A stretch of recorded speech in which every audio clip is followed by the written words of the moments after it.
3 दिन तक भगवान नारायण जी से पूरी ट्रेनिंग लेने लगे, पूरी ट्रेनिंग करते हैं। और फिर भगवान एक सुंदर ग्वाले का रूप रखकर, एक सुंदर हाथ में बंसी पकड़कर और ग्वाले का रूप रखकर भगवान नारायण नंदी की डोरी को पकड़कर सीधे गजासुर के राज्य में पहुंच जाते। गजासुर के राज्य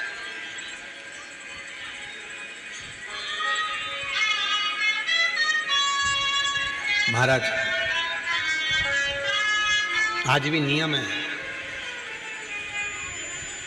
अगर किसी लड़का लड़की का शादी होने के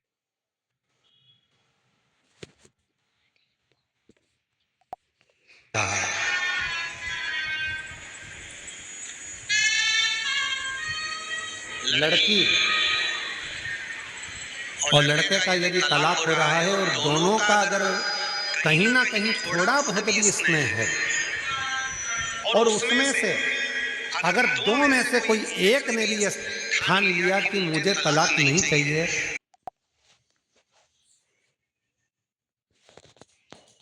है या पत्नी ने ठान लिया कि मुझे मेरे पति के साथ रहना है, मुझे तलाक नहीं चाहिए, और पति तलाक लेना चाहता है किसी परिस्थिति के चक्कर में, किसी दूसरे के कहने पर, परिवार के कहने पर, या लड़की तलाक लेना चाहती है किसी दूसरे के चक्कर में, किसी परिवार के कहने पर या किसी अन्य व्यक्ति के कहने पर, और वो नहीं चाहता कि तलाक हो, लड़की नहीं चाहती कि तलाक हो, तो आज भी एक नियम है महाराज जी, आप अगर कर देखेंगे, आपके अगर कोई परिचित में अगर किसी का तलाक हो रहा है,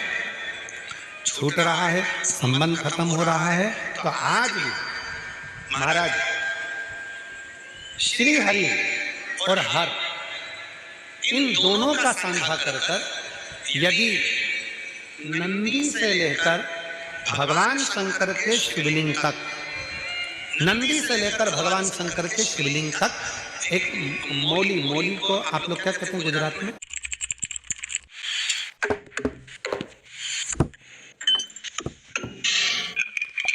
आड़ा, लच्छा, मौली, जो लाल पीला धागा होता है ना जिसको हाथ में बांधते हैं पूजन के टाइम पर, तो वो लच्छा, वो नाड़ा, वो मौली जो है वो जो बांधने वाला है, नंदी का जो एक चरण खड़ा हुआ है, बाकी का चरण एक आगे का नीचे दबा हुआ है, पीछे का चरण भी दबा कर, एक नंदी का चरण ऊपर है, उस चरण से लेकर भगवान शंकर के शिवलिंग तक एक सूत्र को बांधा जाए और उस सूत्र को 7 जगह पर बेलपत्र रखकर उठा लिया जाए, और उठाने के बाद में किसी भी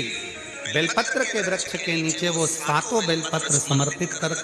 वो धागा लेकर 7 परिक्रमा अगर बेलपत्र की करी जाए और जिससे संबंध टूट रहा है उसी से वापिस प्रेम बढ़ाया जाए, तो वो स्मरण कर अगर 7 परिक्रमा उस धागे के साथ में कर हाथ में अगर बांधा जाए, तो कितना भी दम लगा ले कोई व्यक्ति तलाक हो ही नहीं सकता। स्नेह बढ़ेगा ही,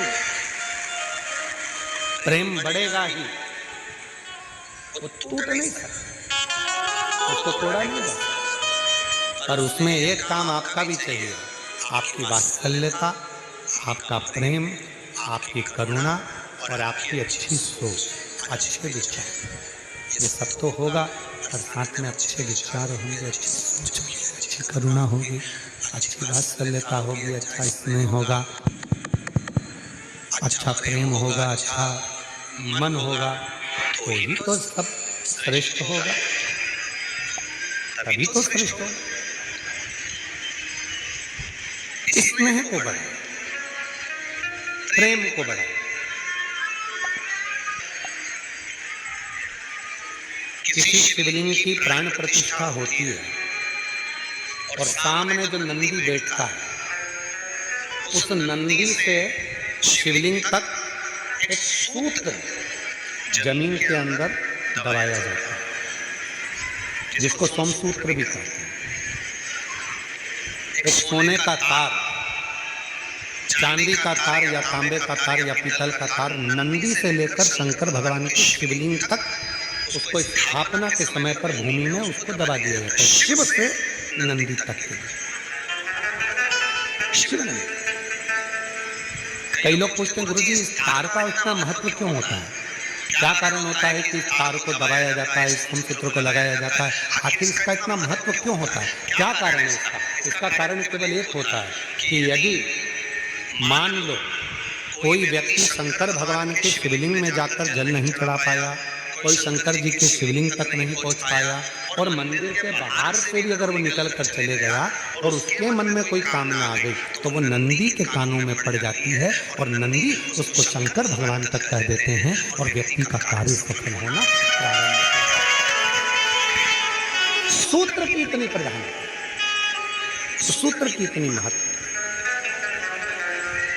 बोल बम का नारा है, गम के बोलो जरा, बोल बम का नारा है श्री शिवाय। उस सूत्र का इतना महत्व है। अब